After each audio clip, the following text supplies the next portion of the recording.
So what are you saying, that Abbott lowballed his measurements to help a teen get the abortion that she wants? Maybe. Well, then you've got two choices. You can go with Abbott's measurements, or you can redo your measurements, go back in and pick an angle that shows 11 weeks or less. Please tell me you're joking. You were ready to roll up your sleeves and arm wrestle the ethics committee a couple hours ago to override Mr. Spencer's children. What changed? Apples and oranges. There was a clear, bright line that Mr. Spencer was never going to make it. Falsifying medical records for Christy is flat out illegal. She's 17. She deserves a life. Of course she does. But I will not jeopardize my future in the process. You'll be fine. Someone finds out I falsified medical records, I'll get booted from the residency program. You've got tenure. Worst case, you have to take a job in Youngstown. The risks are not the same for you as they are for me. You're right. I'll do it.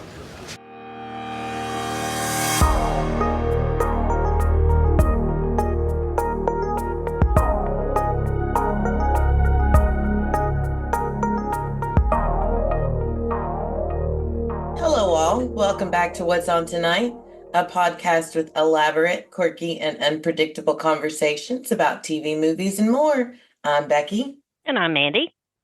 Tonight we are covering the Pitt Season 1, Episode 5, titled 11 a.m. Please note this is a spoiler-filled podcast, so if you haven't seen the episode yet, no biggie, just hop off and come back and check us out once you finished. This episode was written by Simran Badwan, I hope I did not butcher that name, and directed by John Cameron.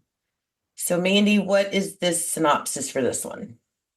Both Santos and Collins deal with their own moral and legal quandaries. Samira's careful approach earns praise from patients and reproach from Robbie. Javadi unintentionally upends McKay's attempts to help an unhoused patient. The first impressions of the episode. I thought this was probably one of the better ones. I know there's only been 5, but I think this was one of the better ones of the season so far. I like the way Robbie wasn't the central focus. He was still there, still present, still in and out doing his thing. But the way the writers and directors, it's just such a ginormous cast. And the way they handled this episode where we got to a bit of a deeper dive into the doctors and the interns that surround Dr. Robbie, I thought it was really good. I give it 5 leg wound debridements out of 5. Becky, my first note on my page here is leg injury - Becky, I hate you. And it's spelled H-A-H and an 8 and a U, like Prince would spell it, just so that you know that I am very serious. That was disgusting. It was. When it started spurting blood, first of all, it looked like a pimple, which we've already discussed. I don't care for. Then the blood started spurting out. Blech. However, overall, I really enjoyed it. It was another really good episode. I liked how you got more time to really go into the medical things that were going on with the people around you. I liked that you did learn a little bit more about the thinking of some of the people and got a little bit more, their characters got a little bit more fleshed out, the doctors and the interns. It's a little different. I mean, it was kind of, I don't know, I want to say less hectic maybe this time. It did feel a lot less hectic. I hate to say calm because nothing in this show is really calm, but it did seem like they slowed down. Maybe a little lull in between the chaos. Yeah. You had time for doctors to talk to each other. Right. And patients. Got a chance to learn a little bit more about them outside of just being when they're taking care of a patient. Right. So, yeah, I really enjoyed it. It moved things along quite nicely. Some more stellar acting, a lot of really good choices made by the actors. I like the writing. Good episode. Yeah. So we start with where we left off as usual with the seizure patient. I thought there was a very interesting dynamic between Langdon and Santos in this one. I think back to what Mohan said to her last week that I forget, aggressive, is something, but her face the entire time, it's like she thinks she knows it all. And to argue with a resident in front of the patient, who obviously wasn't very aware. But then when Dr. Robbie comes in and she like doubles down, and then going after to Dana about the medicine vial, to what's his name, Donahue, about going over a resident's head. It's like she's so cocky and sure of herself that she absolutely cannot admit that that whole vial thing might have been her fault. And then she did something wrong and surgery lady wasn't there to save her. So I really didn't like her in this episode. So let's go back a little bit. This is Santos. Santos is Trinity's last name? Yeah, sorry. Okay, so I'm doing better at keeping track of the cast of thousands here and what everybody's name is, but I'm still a little bit struggling, so bear with me. I thought Santos was that surgeon that's obviously got the hots for her. What is that chick's name? I just call her surgeon lady because she Is it still gets Garcia? on my nerves. I think Maybe she's Garcia. that's possible. Anyway, I want to talk about both of them and their dynamic. I agree with you, Miss Trinity, girl. But here's what I noticed about that is how incredibly awful. Like, we have talked a couple of times about one of the things that I think this show does is kind of try to create nuance in their characters and show that nobody's really a saint, but nobody is really a demon either. I'm going to reserve judgment on that because I can't think of any justification for the way that surgeon lady acts except sheer arrogance, that she comes in there, she does not see or care about the patients. All she cares about is coming in and showing her superiority. That's all they've given us so far. Like the things that she has said, unlike Trinity, who I give some grace to because she is young and she's an intern and she's learning, and I also believe is being groomed by this lady, judging by the hints that we're getting, that woman just seems to be a sociopath, just a flat up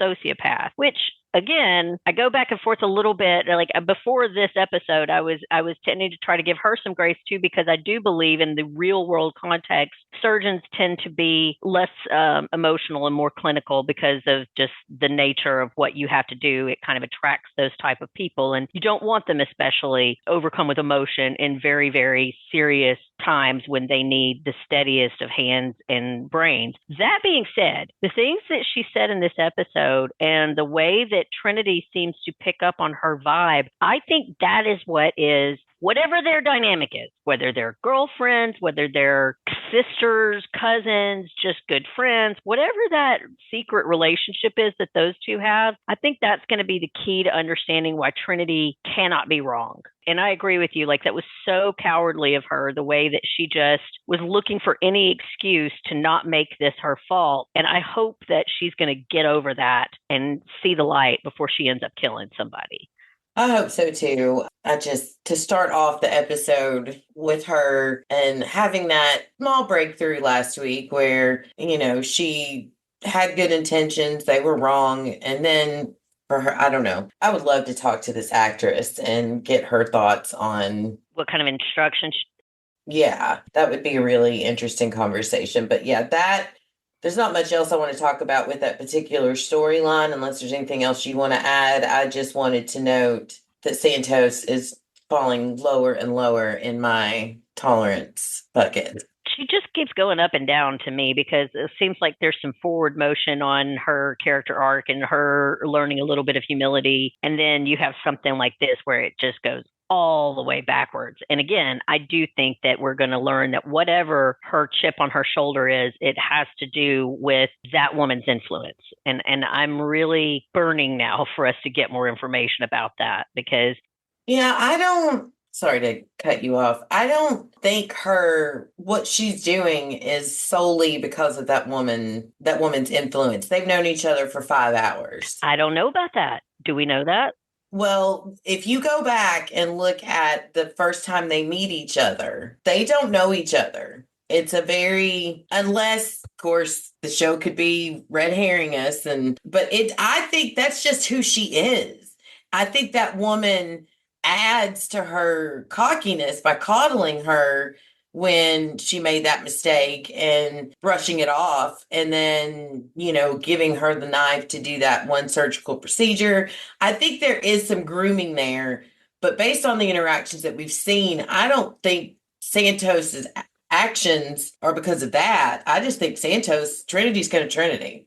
See, I feel like there's more to it. I think they're laying the groundwork for there being some prior relationship. Just it's been too obvious the way that she has blown off the things that she's done, and Trinity seems to go back and forth, and all of her worst moments seem to come after some kind of interaction with that lady. I don't know. We'll see. Could be. Yeah, I'm interested. I am excited to see more about that. I will say I hate it, but it's keeping me engrossed in trying to figure out what's going on. So, And that's the writers are doing their jobs. They yeah. are giving us such a diverse group of characters. And I don't mean diverse just in their physical sense, but diverse in the way they are. And it is, I will get to it a little bit later, but I have a note about the difference in King and Whitaker, who are both at the same level, and how different their personalities are. But they set it up just like any TV show. There's villains, there's,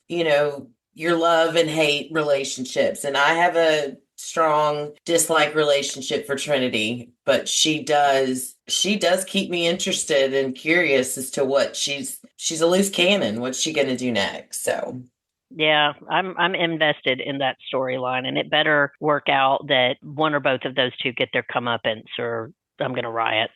Yeah, same. But like you were saying, I would love to talk to that actress because I'm curious what prompts they gave her as they were recording. Like, does she know the overall arc of that character for, episode 1 to 15 before they started recording? I'm curious how much information they gave her on this is what we expect from your character, and how much she's doing on her own. Does she know, do any of these characters know the end? I don't know, Wiley does, but do the rest of them know the end game? Yeah. Yeah, so I would there's a lot of this cast I'd love to sit down and talk to, and hopefully one day we'll get the chance. But right, Hill too. She's another one of those I'd like to know how much she knows about. Isn't that My Little Pony's name, Dr. Hill? Dr. King.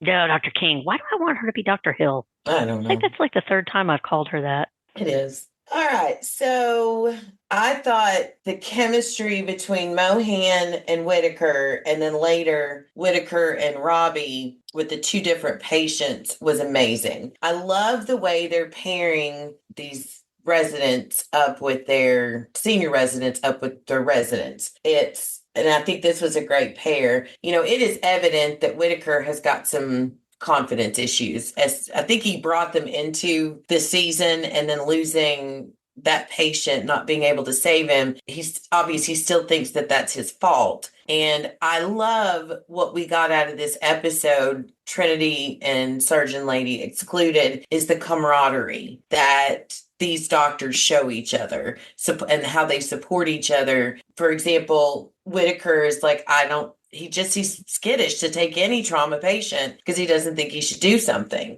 And then Mohan is like, you got this, you can do this. And then he discovers that bleeder. And then Dr. King comes in and doesn't berate him, she to me looks like a senior resident, the way she handled Whitaker in that moment. And the patient brought some comedy, like, oh, he's a student? No, but it was never clarified that King was a student. But that's what I mean, the difference in the way they handle themselves and approach a patient. King is a lot more clinical, but the way she came in there with confidence and authority, and presented herself as an actual doctor. And Whitaker is still a deer in headlights a lot of the time. But anyway, so I really liked how they supported each other in that, and how Whitaker, once the bleeding happened, he discovered this. He thought he did something wrong. And then when the patient is like, I want you to do it, and she supports her student. Nope, he's got this. And he did. It took him a second, but he got we watched Ricky Bobby last night, so he got his balls back for a minute. The surprise on his face when Dr. Robbie comes in and he's like, yeah, Whitaker saved this man's life. And the man's like, he did? And Whitaker's like, I did. It was just a cute thing. And I like that dynamic. And then again, when the tonsil guy comes in, he's right back to, it's an emergency. He's got a lot to learn with having confidence in a trauma situation. But the way Dr. Robbie rallied around him and didn't even let Whitaker finish his sentence that, I don't know if I can do this. He's like, yep, come on, just pats him on the shoulder and pulls him in and guides him and directs him. And then at the end of the scene when Whitaker's Dr. Robbie's like, it's your patient. You stay with him until anesthesiology gets there. The look of pride on his face because of these team members that support him, showing us more about him, but also about how the people around him recognize what a lot of these guys need and knows how to push and nudge them in a direction that works for them. How many scrubs is he on now? I think we're on 5 now. One of the things we have to remember here is that patient that he lost, that was 2 hours ago. No, Wasn't it like 6 years ago?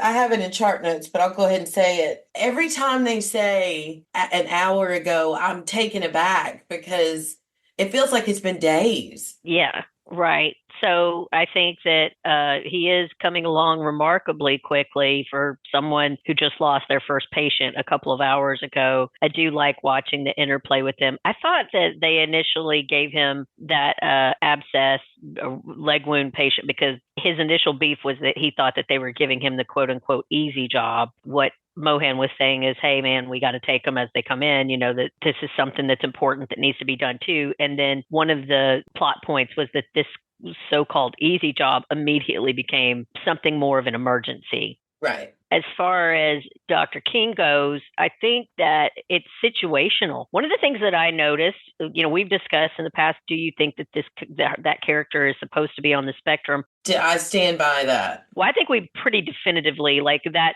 part where where the patient told the joke and she just had she didn't get it. She didn't get it at all. I think that it's situational as far as her and Whitaker go when they're going to panic or when they're going to be flustered. She has had situations in the last couple of episodes where she's been just as ill prepared or flustered as Whitaker. But it seems like in these types of crisis situations, she's calm. So again, that is one of the things that we both enjoy about this series is seeing the different personalities and how they interact, not just all the time, but like with very specific medical situations. I think this show does a good job of showing how these are all pretty flawed people, but you need all of these different types of people to be able to competently give good health care because there are as many different types of medical emergencies as there are humans on the planet. Yeah. I mean, yes, she was very, very calm in that moment. And I did think it was very funny how she came in and just said, he's a student doctor. And I don't think she even registered why that would upset him.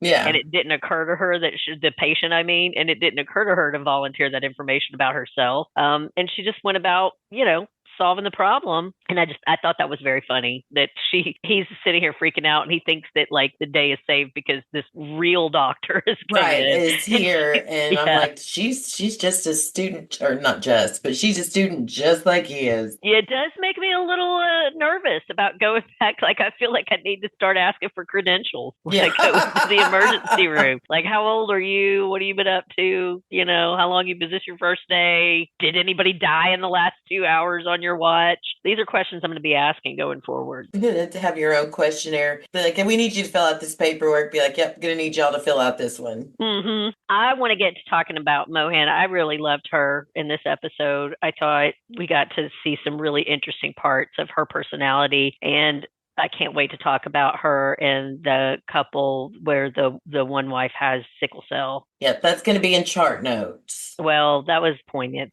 I think that was my favorite. The next little note I have is we get to meet Robbie's son, and he is adorable. I love how the staff, everybody knows him, and he's given hugs and whatnot. And I remember being younger and going into dad's office or going to see mom at work, and that's exactly what it was like. They embrace the kids like you're part of the family. I thought it was funny that they kept giving him condoms when Robbie goes, oh, hold on, let me give you this. And he's like, please don't give me a condom. And he's like, no, I'm going to give you some money. And then Noah Wiley's like, wait, you're having sex? And the kid is gone. Yeah, I loved that part, that storyline. It hit home with me because I have a child that age, and he's just recently started dating his first girlfriend, and we've had all of those conversations. And I'm not going to abuse his privacy by getting into specific stories, but that Thank you. storyline, yeah, resonated very well with me. Oh, you don't act like you're above getting into Becky, I would never say anything inappropriate. Never. Yeah. Anyway. I don't know what you're talking about. You have a different hmm Becky in mind. Well, No, I'm just thinking for Jackson. oh yeah, no, I would never abuse his privacy that way. But let's not act like you haven't been making jokes for weeks as I've talked to you about that storyline going on in my life. Yeah. You can't see me, but there is a halo floating over my head. That's one of the things I loved about that, seeing them support that kid, is it did remind me of our friendship and a couple of other really good friends I have that do look out for my kid like they're his own, like he's their own, and would do absolutely do that same thing for me to make sure that my kid was protected and safe and being Hmm. smart. Oh God, when Princess was telling the story about the guy that looks like Dave Tomorrow at Lollapalooza back in the 90s. Oh, I was like, you go, girl. We were in her That blanket. girl was reliving that moment. It Like was, it was happening right there. it cracked my face. Oh God, that was funny. It did remind me of some stories I've told my kids where they're like, oh God, like you're a parent, you're not supposed to have a past or any of that stuff. They would just rather not know. I do it to Connor on purpose because he's like, I don't want to know that. I'm like, well, now you do. How do you think y'all got here? It's one of the pleasures we have of being a parent, for sure. Yes. I want to say though, what a difference between the way Jake was being treated as far as his sexual health throughout this episode when you pair that with what was going on with the girl who was looking to get methylprednisone, the abortifacient. I think it was very telling, the difference between the pat on the back, and of course it was about sexual safety and take care of yourself and make sure you're protected and she's protected. Meanwhile, this girl is literally having to jump through hoops and potentially break the law to try to end her pregnancy. No contraceptive is 100% effective, and when there is something that happens, even if you're practicing safer sex, it's the woman, it's the girl. Who bears the brunt of anything? Yeah. I just saw a story this morning about a doctor in New York who is being charged with a felony along with the teenage girl that she mailed this methylprednisone. I'm going to say it wrong. Methylprednisone to in Louisiana. Her mother, and the doctor are all being charged with a felony. I saw somewhere, I should have paid attention, but I just glanced over it because that's kind of what I'm trying to do with news right now. But there is some state where they're trying to get a law passed that male ejaculation without the intent for pregnancy is a felony. It's Mississippi, and they're doing that deliberately.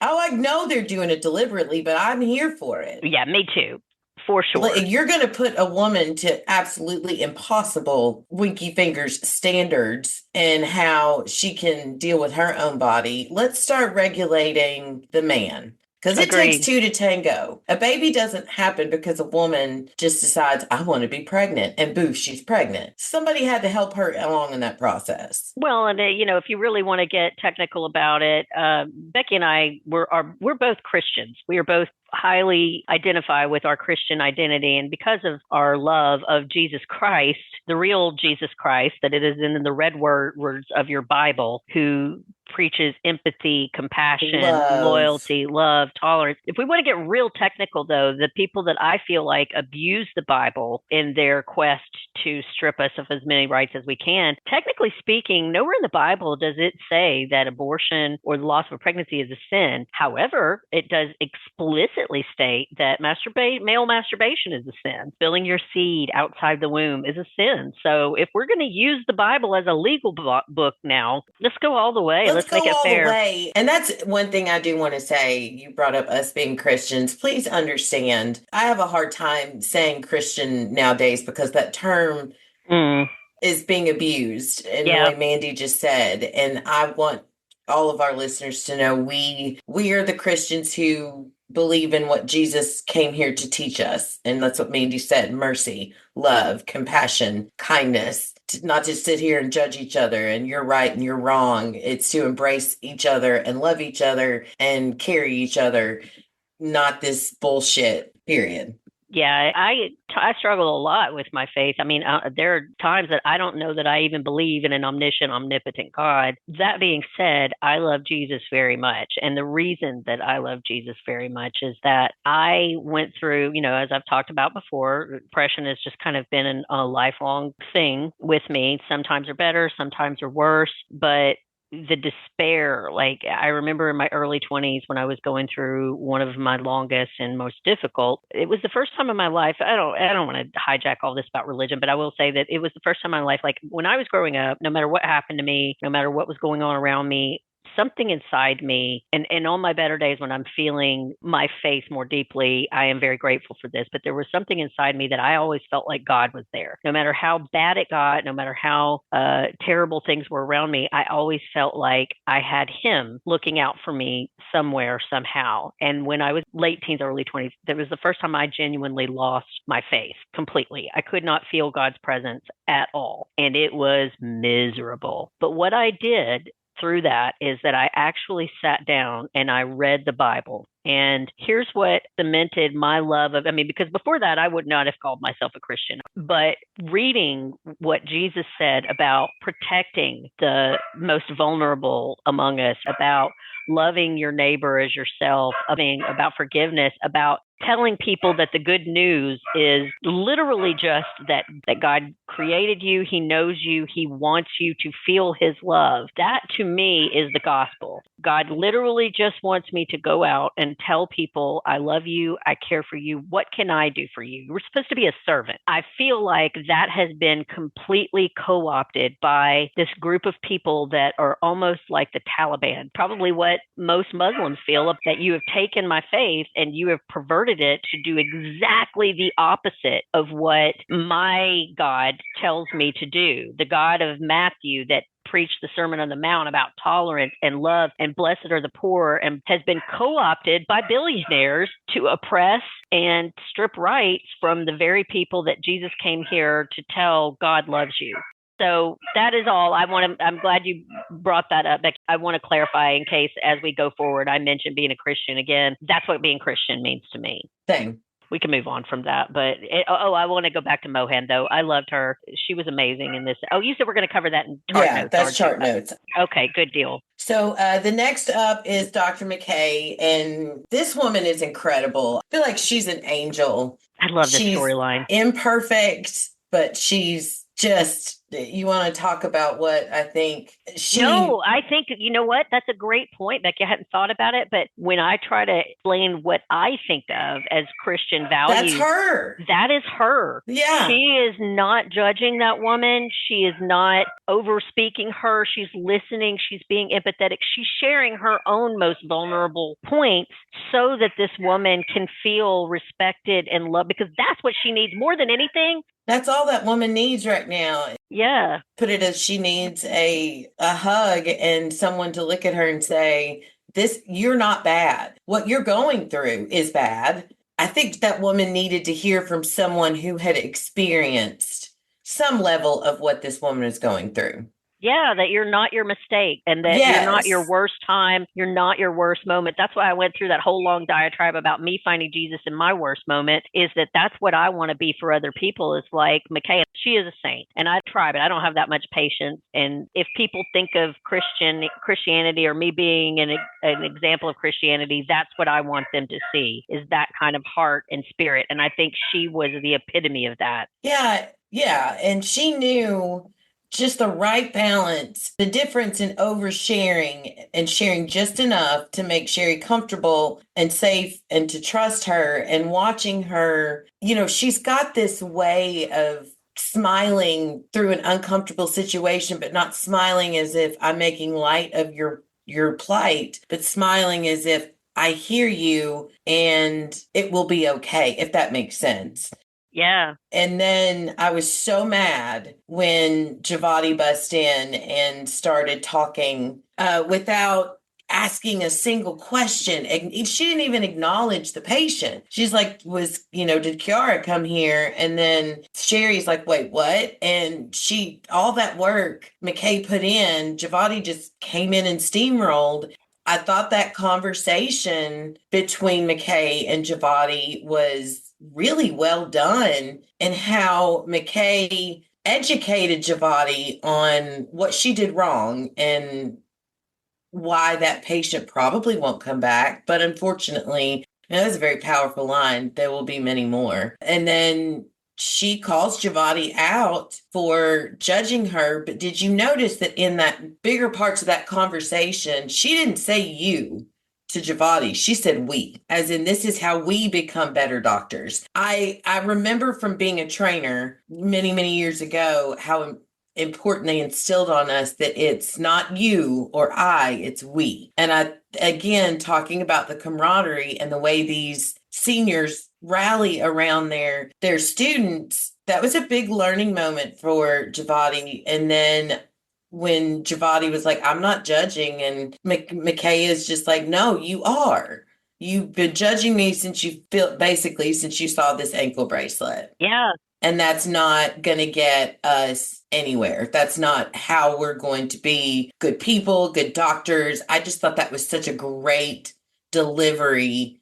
And, she ends it with, I'm not reprimanding you. I'm just telling you this is how it is. And this is what we have to do to be better doctors.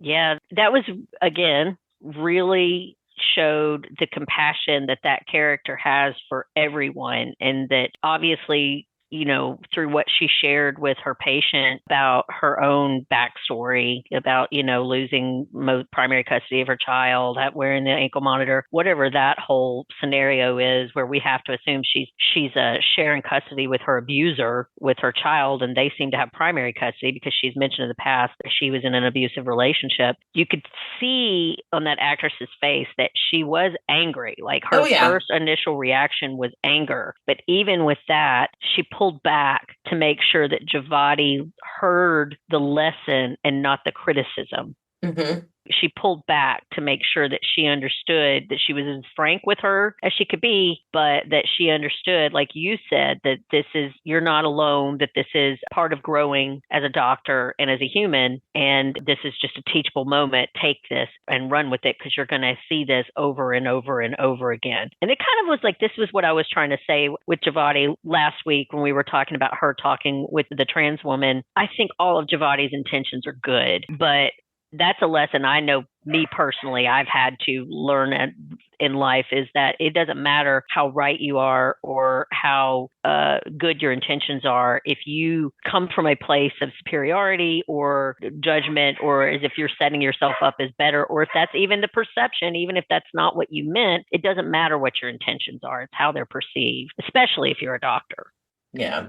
Well, we do learn about McKay that she's an addict, a recovering addict, and has been sober for 9 years. I wholeheartedly applaud that. She gets to see her kid, like you said, every other weekend, and will end up getting joint custody once the ankle bracelet comes off, which apparently is going to be very soon. So I hope we get more of that backstory once the ankle bracelet comes off. It was a great interaction.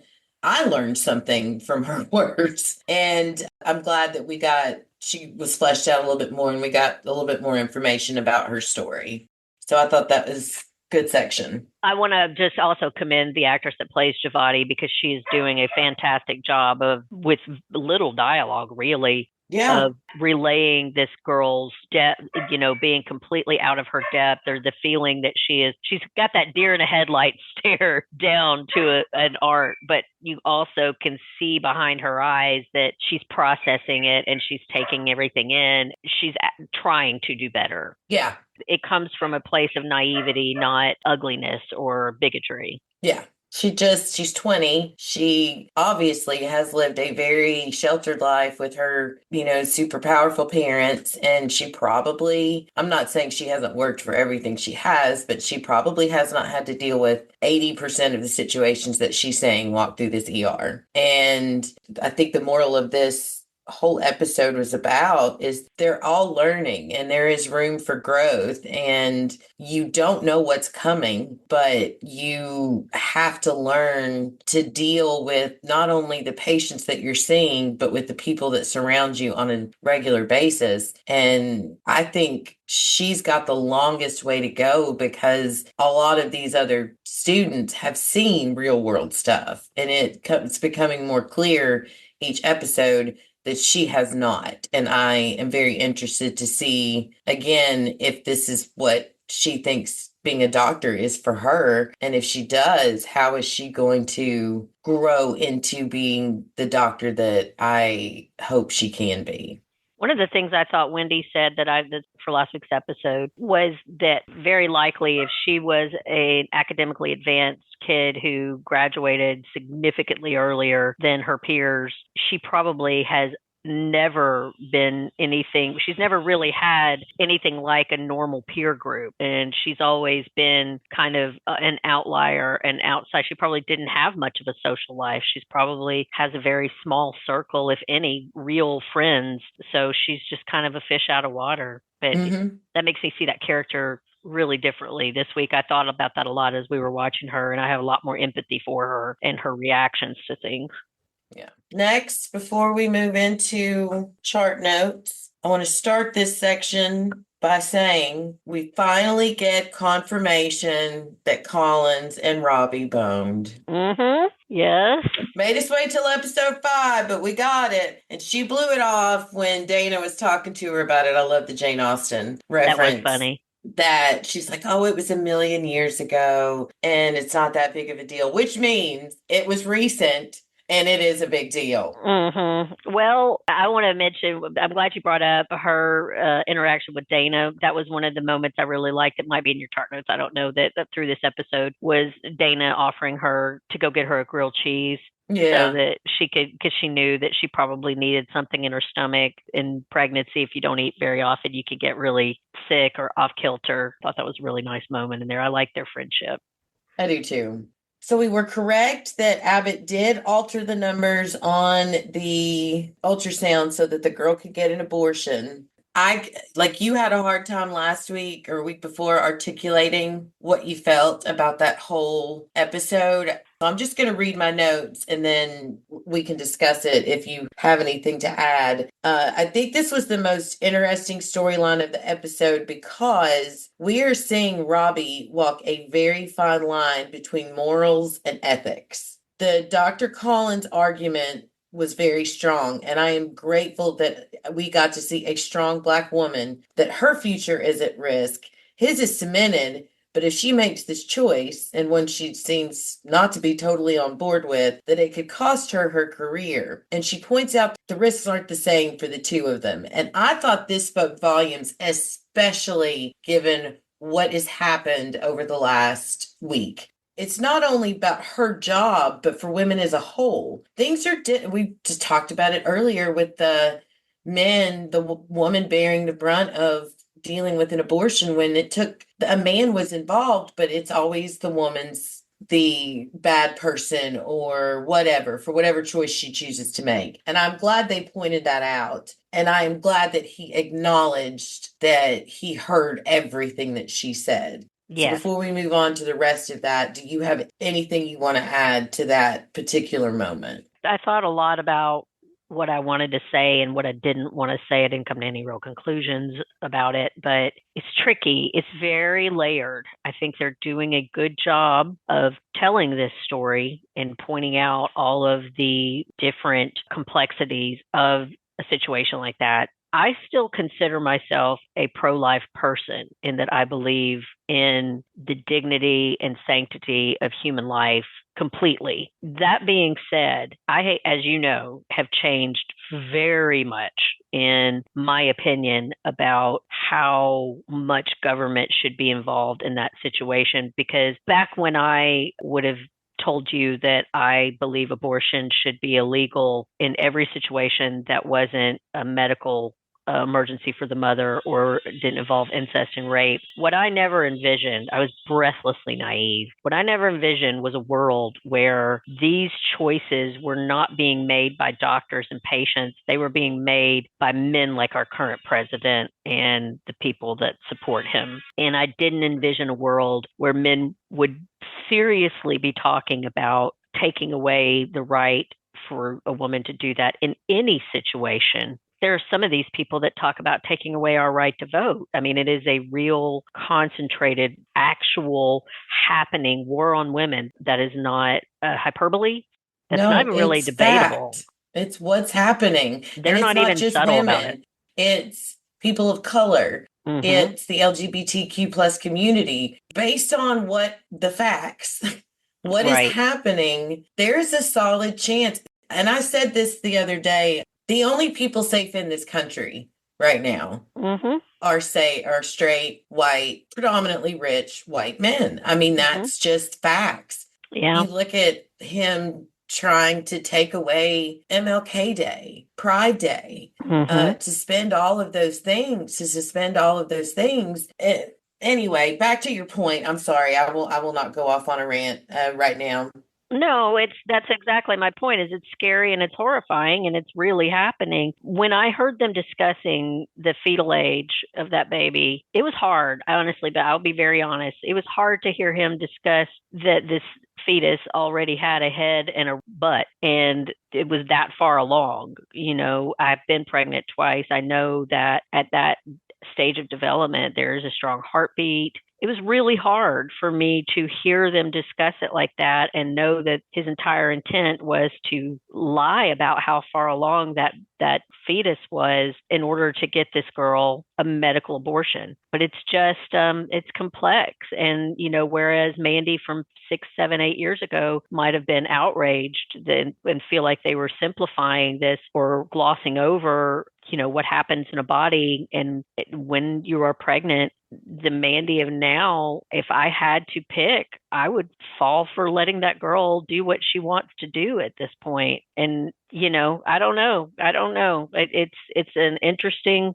storyline. I'm glad they're telling it, especially in the light of the fact that, as I mentioned, doctors are starting to be women. This is, again, something I never envisioned is actually criminalizing women who choose to have an abortion. Well, here's another thing that irks me. Imagine this girl, and I hope they do this before the 15 hours is up, because I am obsessed with how they're bringing, I say it every episode, bringing current world, real world situations into this medical drama and handling them. And Wendy backed it up. It's real. The way they're doing this is real and it's right. And I really appreciate that about this show. I was adopted and I am very grateful that she birthed me and she didn't have to. And I appreciate that. So I guess I am pro-choice. I do think there should be some limitations set just to make sure we don't go off the rails. But I heard a story and I cried when I heard this. A woman in Texas, and it's not the first one, but it's the first one that I'd heard. A woman in Texas died because she was having a miscarriage, but because of the law, the doctors were afraid to treat her. And she died. There was a woman in Georgia, too. So you're telling me that you're not pro-life. These people doing this are not pro-life. They're pro-birth. Right. They give zero shits what happens to that kid or the mother once it's born. Right. It's just about regulating women's sexuality in healthcare. And that is, I used to think that proponents of abortion on demand who framed it as women's health care, I used to think that they were being disingenuous. I was so naive. I never believed we would be in a world where we would talk about holding women legally responsible for having an abortion, about arresting doctors and women, is something else that really changed. The way that I used to approach my thought about that issue very much came from the fact that I was a child that, by all intents and purposes, should have been aborted.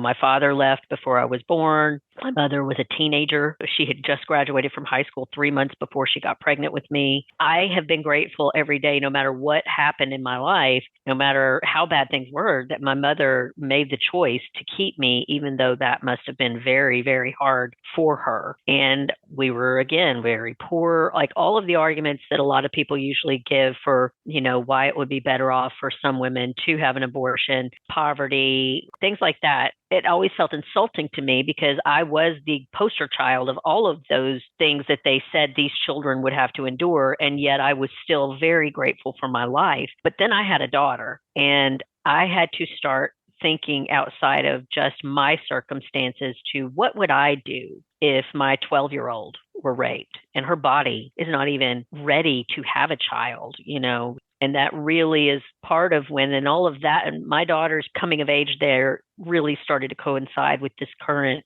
scary era of politics that we're in. And it really helped me to understand how naive I had been in my thinking of that issue. It is just not black and white. Like, that's why I love that they're telling this storyline. And I don't think it's an accident that Collins is being brought into this discussion when she's pregnant. I think that was very intentional. I'm excited to see what her further thinking is on this from the perspective of a woman who is currently carrying a child. Yeah.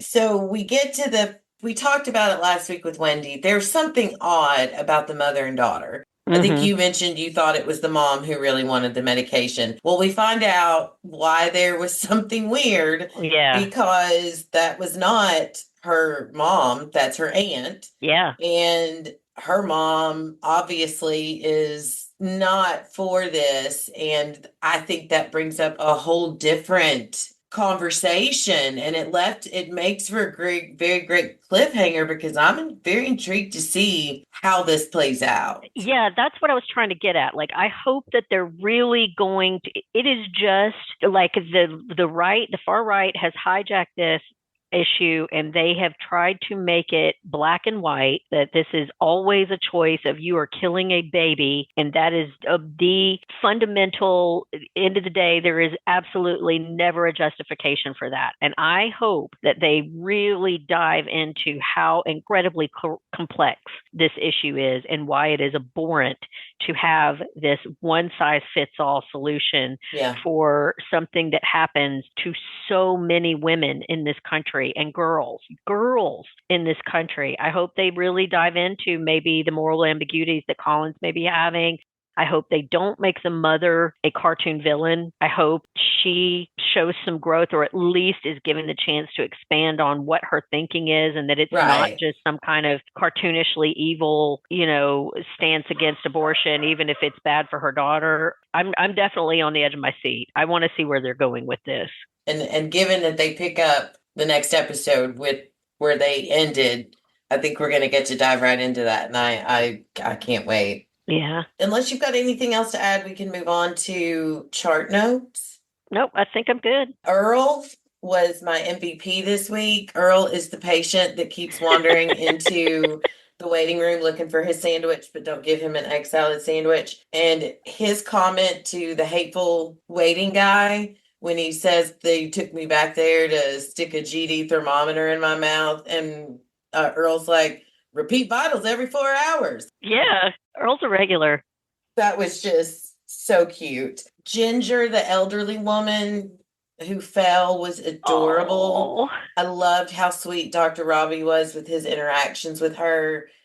I felt the daughter's pain in my soul. For sure. I'm glad this wasn't a situation where a resentful child is dealing with a resentful mother, where the mother acknowledged, this girl loves me and I feel bad. I hope she comes back for her mom, and I think she will. I hope she just gets to go home and take like a 24-hour nap, knowing that mom's in a safe place. And get some rest. And I hope they are able to, Dr. King is able to use her own experiences and knowledge to help her find help so that they both can go on and live. That's just again, I really wish Wendy could have been on for this one. I would have loved to have heard her. We need to have her every week because there I were a lot of things I was wish. wondering about.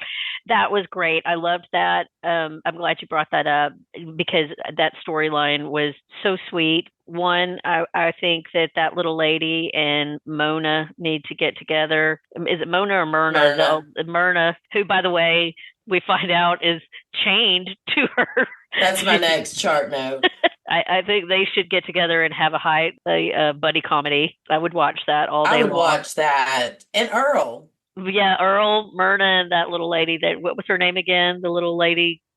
Ginger. They love how her and Myrna are both very flirty, Next time, buy me dinner before you do that. like an ER Golden Girls mashup. Yes. But I thought that show was another point where they showed how some of these residents are very knowledgeable. Like we saw how competent she was in that one scene. Dr. King was in that one scene where she came in and saved Whitaker's bacon. But here you see where she is telling this woman, hey, just hire an in-home health nurse like I did. And it didn't even occur to her that's not something that everybody can afford to do, or even the vast majority of people can afford to do. Yeah, and I don't think King went in.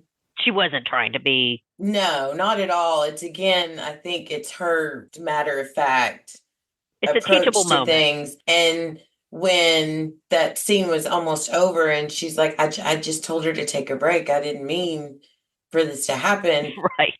She's good. And I believe she did it earlier on in the shift. She helped get some information together to help somebody. So I Yeah. do believe she's going to come through. And but I do think she is going to have to continue to learn how to approach a situation, not with just such a clinical mind, but with an emotional Yeah. part too. She's got to learn that side of it. But I love Yeah. that. So my next chart note is Myrna, wanna pony ride, big boy? And Dana telling Whitaker she's harmless. And Whitaker, she's in handcuffs. And Dana so calmly, that's why she's harmless. Did you see Dana? Like when what was it? When Ginger's daughter was saying, she came by and said, did you have a red Camry parked in the ambulance bay? It needs to be moved. And she's like, oh, I'm so sorry. I just wasn't sure where to go. And she just goes, okay. Why are you telling me this? Yeah, like I don't care. I was just telling you that it had to be moved. Yeah, Dana's funny. Really like Dana. She's kind of a mom figure, a maternal figure in the ward, but she's the mom like I'm a mom. She's she's us, yeah. She's gonna be there to pick you up and help you wipe your nose, but then she's gonna tell you why you screwed that up and should have done, pick yourself up, suck it up, and move on. She's not a babyer.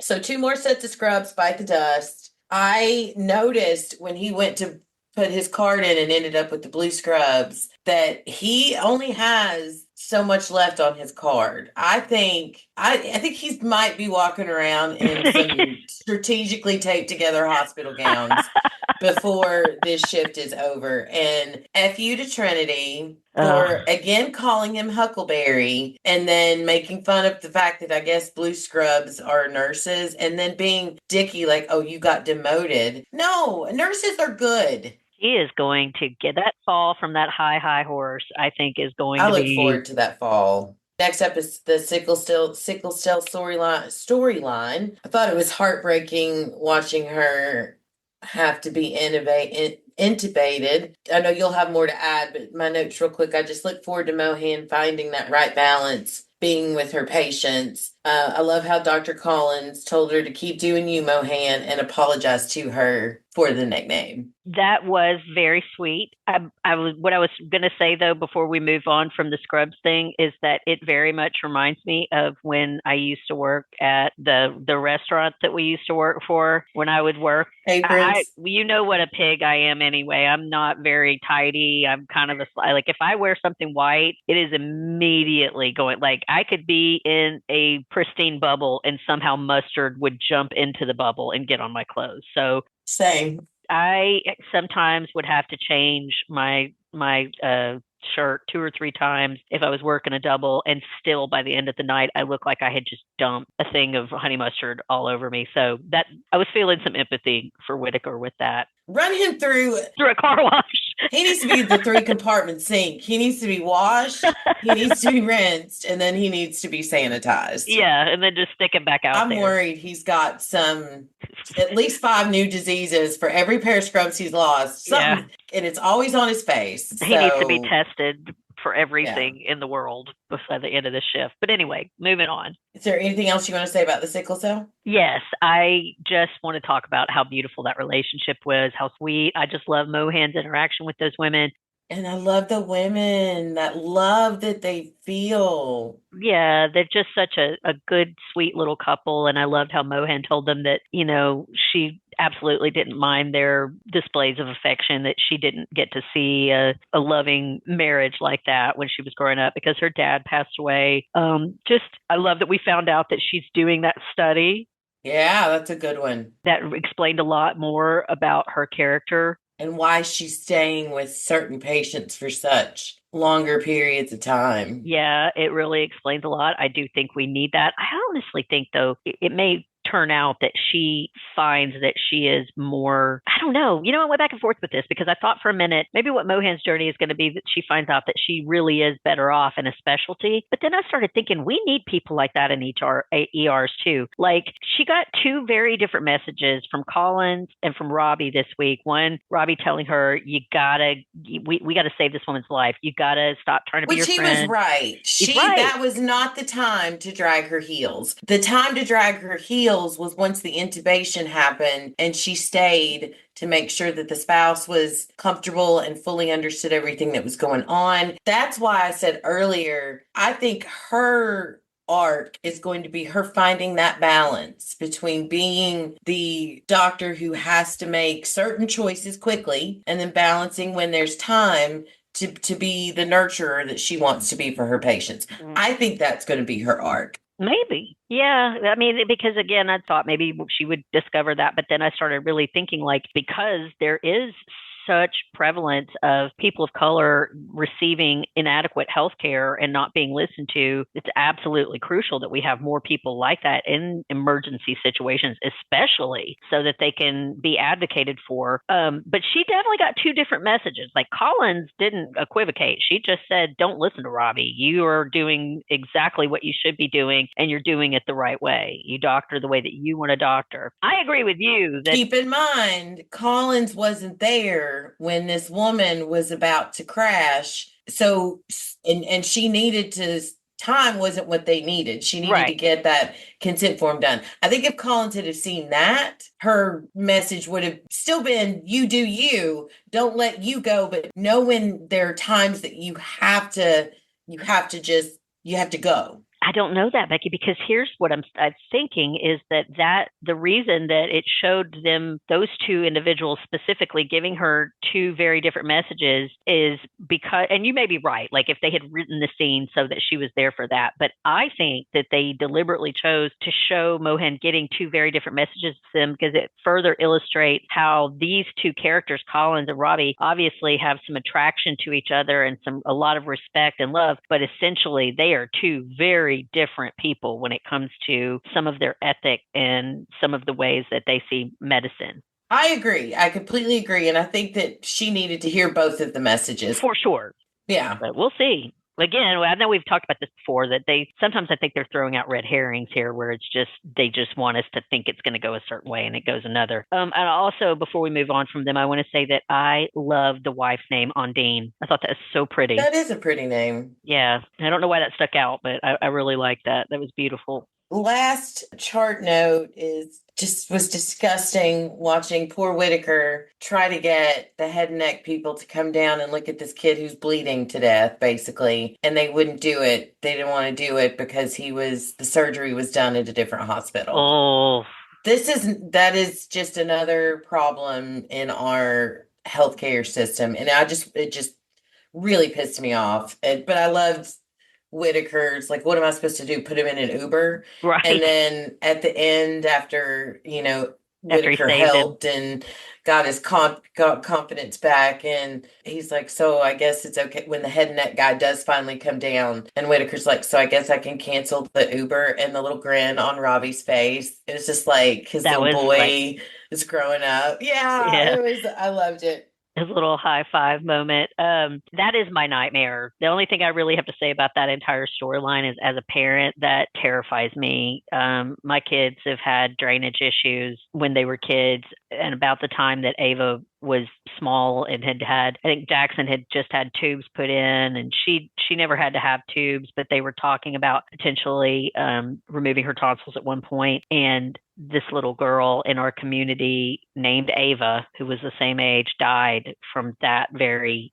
issue. Something went, just some minor nick, or it may have been the exact same thing, that the sutures came out and she started bleeding and she died. There's a little water feature at our park here, like a little play splash pad named for her.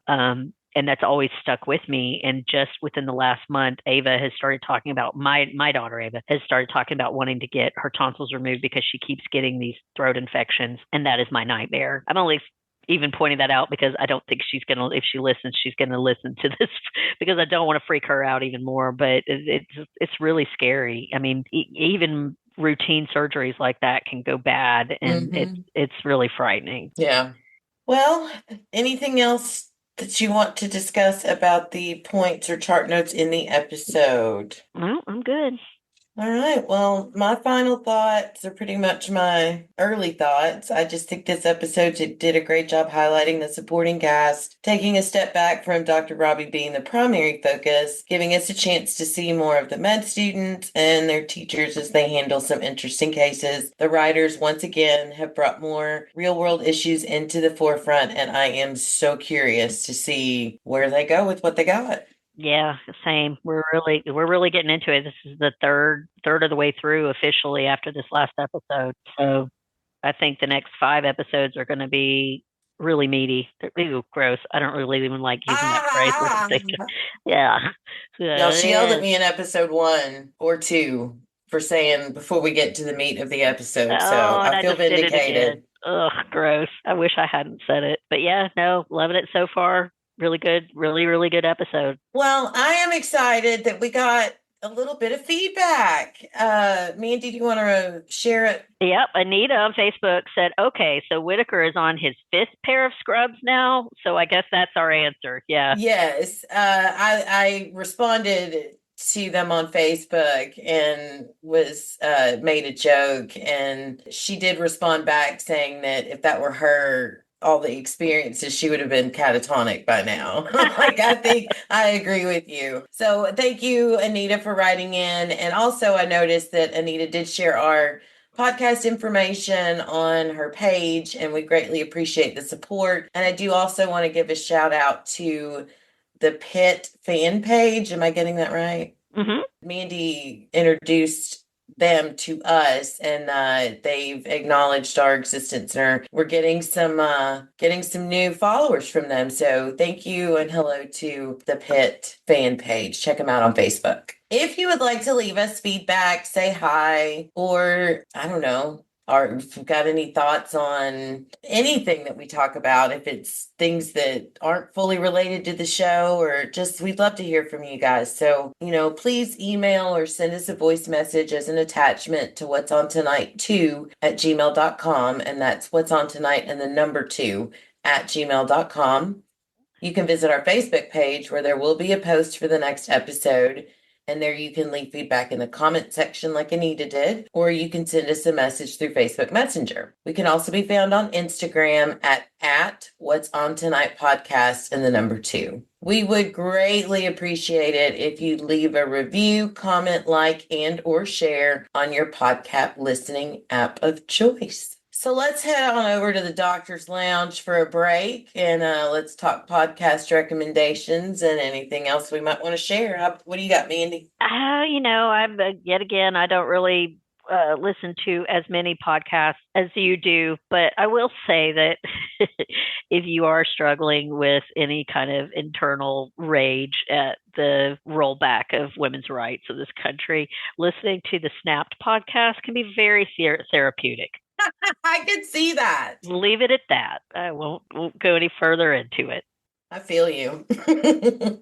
I can be heard on Adrenaline Cinema podcast, Panels to Pixels podcast, and here on What's On Tonight podcast. We did record on Adrenaline Cinema the first 3 episodes of the Mayfair Witches. So I think that's going to be coming out soon. So please give that a listen. As far as podcast recommendations, I don't know anything about this, but it seems to be quite popular. So I wanted to let you guys know that Panels to Pixels, in collaboration with Adrenaline Cinema podcast, just released their coverage of, and I don't know if I'm going to say this right, manga, the manga adaptation of Ricky O, the story of Ricky from 1991. Apparently a good listen. So if you're into that comic, please go check that out. And I stayed up later than I've stayed up in years last night because I started watching the Hulu show Paradise, starring Sterling K. Brown. I don't want to say too much and give anything away, but if you are looking for a show to watch once you finish this week's episode of The Pitt, I highly recommend going to Hulu and checking out Paradise. It kept me up till midnight because it was so good. And not even podcast related, I just want to say that we are extending a big virtual hug to anyone out there who needs one. Things are really crazy and messed up right now. So please make sure to take mental health breaks. And to quote the great Buffy Summers from Buffy the Vampire Slayer, I'm taking a holiday from dealing, happily vacationing in the land of not coping. Sometimes it is okay to do that. I think it's imperative to do that. And I'm going to jump back one more second because I want to reiterate that I agree with Becky. We are out here not just giving you a big virtual hug. We are advocating. If you are somebody that is from a marginalized community that feels powerless or hopeless, or even somebody who is a fellow advocate that feels alone, especially like Becky and I, you are a tiny, tiny blue dot in a huge sea of red. You're not alone. Not at all. It is okay to take a break. Pete Buttigieg had a really good quote that I think I talked to you about, Becky, back in December when he said, I think we need to move quickly past the shock of all of the things that are happening and jump straight into how do we help? And I say that to remind people who are scared and afraid, that are part of these marginalized communities that are the most likely to be affected. This middle class, cis het white woman is out here still I am using my privilege every way that I can think of to try to advocate for the people in my life that I love that are struggling mightily right now. So I want to not only encourage the people that are struggling to take care of themselves, the people that are in fear and all of that, just take a beat when you need to, all of us, but also to anybody out there who does have privilege, who is wanting to be on the right side of history, to please keep reminding the people in your life that we are not powerless, that they are not alone, and that we are still out here working for them. And there are millions of people just like us. Even though it can feel very overwhelming, there's millions and millions and millions of us. And if we keep fighting, I firmly believe we can turn this tide back at some point. We can't give up. Absolutely. Want to give a big thank you to Mark and Powercore Entertainment for giving us this platform and for everything you do. Please visit the Power Corp's website. It can be found on our Facebook page, and there you can find our podcast, as well as other podcasts like the Slay Lounge podcast with Billy and Will. And you can also find other projects that Mark is working on. Check it out. That wraps up our coverage of episode 5 of The Pitt. We'll be back next week where we're going to break down episode 6 titled 12 p.m. Thank you so much, everyone, for listening. I'm Becky. And I'm Mandy. We'll catch you next week when we grab the remote and see what's on tonight. Bye.